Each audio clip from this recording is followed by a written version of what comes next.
Hello दोस्तों, my self पूजा यादव।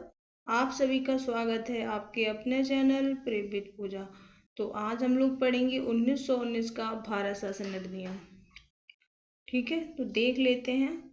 इसके पहले मैंने कवर किया था 1861 से लेकर 1909 तक भारत शासन अधिनियम।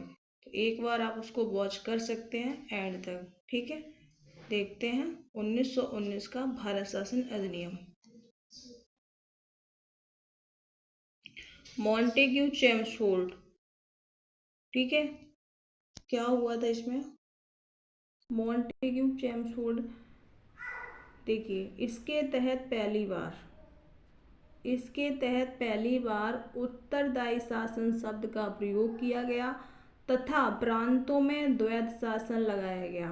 किसके तहत? 1919 भारत शासन अधिनियम के तहत उत्तरदायी शासन शब्द का प्रयोग किया गया तथा प्रांतों में द्वैध शासन लगाया गया। इस अधिनियम के तहत, इसको देखिए, इस अधिनियम के तहत प्रशासनिक विषयों का बंटवारा केंद्र तथा प्रांतों में किया गया। नेक्स्ट देखिए,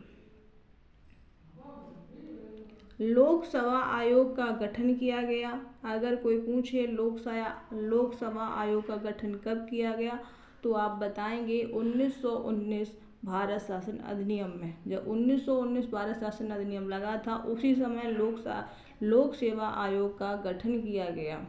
ठीक है, इस अधिनियम के तहत मतलब इस अधिनियम के रिव्यू के लिए, यानी कि इसको चेक किया गया 10 वर्ष के बाद। यानी कि जब ये अधिनियम लग गया था उसके 10 वर्ष के बाद एक आयोग का गठन किया जाना था। मतलब एक नए आयोग का गठन किया जाना था। कितने वर्ष बाद? 10 साल बाद, जिसका नाम था साइमन कमीशन। साइमन कमीशन कब आया था? 3 फरवरी 1928 को। उस समय किसके समय में? सर जॉन साइमन कमीशन की अध्यक्षता में साइमन कमीशन इंडिया बॉम्बे आया, जिसके सभी सदस्य अंग्रेज थे।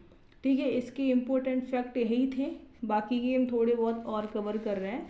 इसको भी आप देखिए जो अलग था। इससे मॉन्टेग्यू चेम्सफोर्ड सुधार भी कहा जाता है। क्यों कहा जाता है इसको? आप देखिए इसमें ये इसलिए लिखा था, इसको आप कवर कर लीजिए। ये मॉन्टेग्यू चेम्सफोर्ड था और ये एडविन मॉन्टेग्यू लॉर्ड चेम्सफोर्ड, ये वायसराय था, ये सचिव था, इसलिए इसे मॉन्टेग्यू चेम्सफोर्ड सुधार भी कहा जाता है। ठीक है, इसमें जो स्पेशल हुआ था उसको आप थोड़ा देख लीजिए। भारतीय कार्यों की देख रेख के लिए भारतीय उच्चायुक्त की नियुक्ति की गई। ठीक है, वर्ष 1926 में लोक सेवकों के लिए भर्ती के लिए केंद्रीय लोक सेवा आयोग का गठन भी किया गया। इसी में किया गया था। ठीक है, तो 1919 के जितने इम्पोर्टेंट फैक्ट बनते थे मैंने उसको कवर किए। आई होप आप सबको समझ में आया होगा। अगर समझ में आया हो प्लीज़ लाइक कर दिया करो दोस्तों, सिर्फ मोटिवेट मिलता है नेक्स्ट वीडियो अपलोड करने से। मिलते हैं नेक्स्ट वीडियो में। Thanks for watching.